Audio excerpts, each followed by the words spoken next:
Hello everyone, my name is Anupam Singh and I'm thrilled to welcome you to this deep dive into one of the most fundamental and powerful algorithms in the fascinating realm of machine learning, linear regression. Whether you are a student exploring data science or a professional prepping for interviews, understanding linear regression is essential. In this session, we'll go beyond theory. You will learn what linear regression is, how it works step by step, how to evaluate it using real-world metrics, common pitfalls like overfitting, and how to implement it effectively. This isn't just about equations. It's about developing intuition, understanding the math, and knowing how to apply it in the real world. So let's get started. Linear regression is a supervised learning algorithm used for predicting a continuous output variable based on one or more input features. Imagine you're analyzing the relationship between hours studied and exam scores. You plot the data and you notice a straight line trend. As study time increases, so do the scores. Linear regression helps you find the best fitting line to make predictions from this pattern. The core equation is y equal to beta naught plus beta 1 x plus epsilon, where y is the dependent or target variable, x is the independent variable, beta naught is the intercept, beta 1 is the slope or weight, and epsilon is the error term. This equation forms the heart of regression models and it sets the stage for everything that follows. To train a linear regression model, we must evaluate how good or bad its predictions are. This is where the cost function comes in. The most commonly used cost function is mean squared error or MSE. MSE is equal to 1 by n star summation yi minus y hat whole square, where yi is equal to actual value, yi hat is predicted value, n is equal to number of samples. By squaring a difference, we emphasize large errors and keep all values positive. Our goal during training is to minimize the MSE, thereby making our model's predictions as accurate as possible. Minimizing the cost function is done using gradient descent, an optimization algorithm that updates the model weights to reduce the error. Imagine you are hiking down a hill blindfolded, feeling your weight down by checking the slope. That's gradient descent in action. The update rule is theta is equal to theta minus alpha star del cost, where theta is model parameters, intercept or slope, alpha is learning rate at a step size, and del cost is gradient of the cost function. Choosing the right learning rate is crucial, as too high can result in the model overshoots the minimum, and too low it takes forever to converge. Once the model reaches a point where the slope is nearly zero, it is said to have reached convergence, ideally the global minimum. In reality, most predictions depend on multiple variables, not just one. Take housing prices for instance. They depend on size, location, age, number of bedrooms, and more. That's where multiple linear regression comes in. The formula becomes y is equal to beta naught plus beta 1 x1 plus beta 2 x2 and in existence beta n xn plus epsilon. Each feature has its own coefficient that reflects its impact on the target variable. Multiple linear regression allows us to model more complex relationships and is incredibly useful in real-world applications. However, it also introduces challenges. Feature selection becomes important. Multicollinearity can skew results. Scaling and normalization may be required. But overall, it's a powerful tool in any data scientist's arsenal. Once the model is trained, how do we know if it's any good?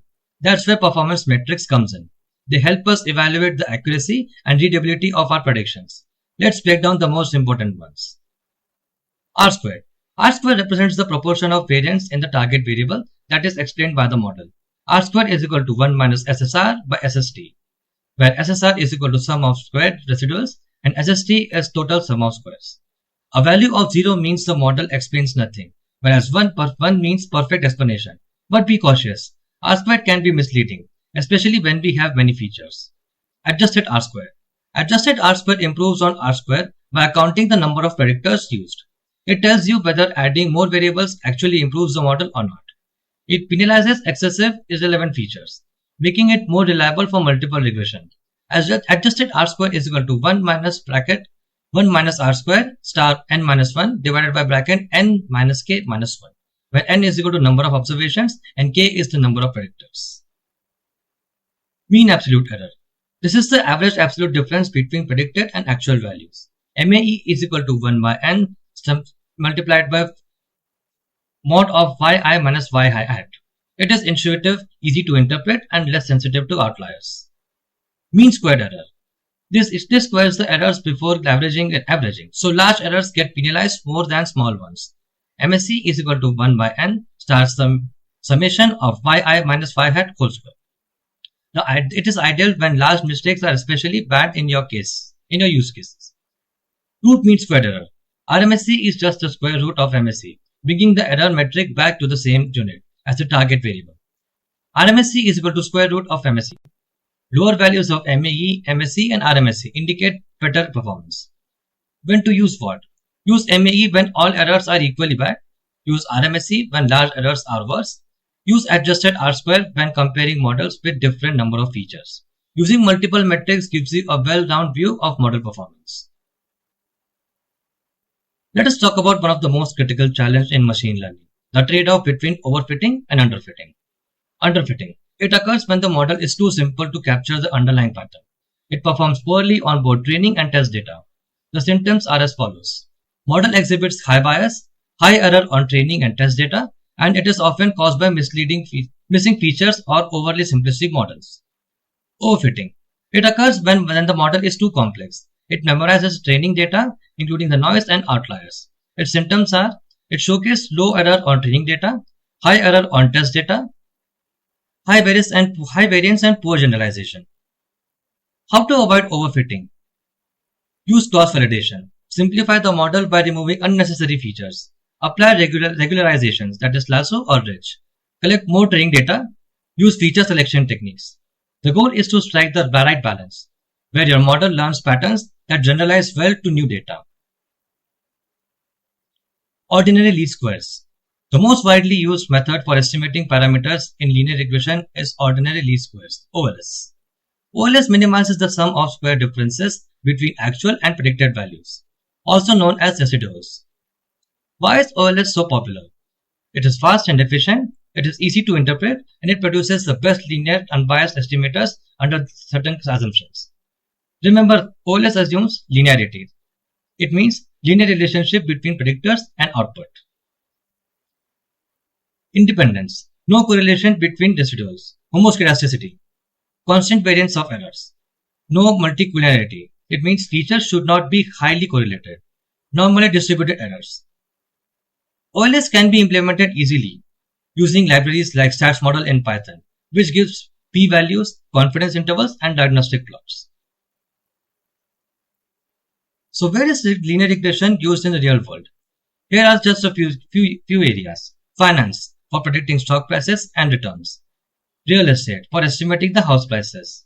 Healthcare, for predicting hospital readmission rates. Marketing, for predicting customer lifetime value. Operations, for forecasting product demand.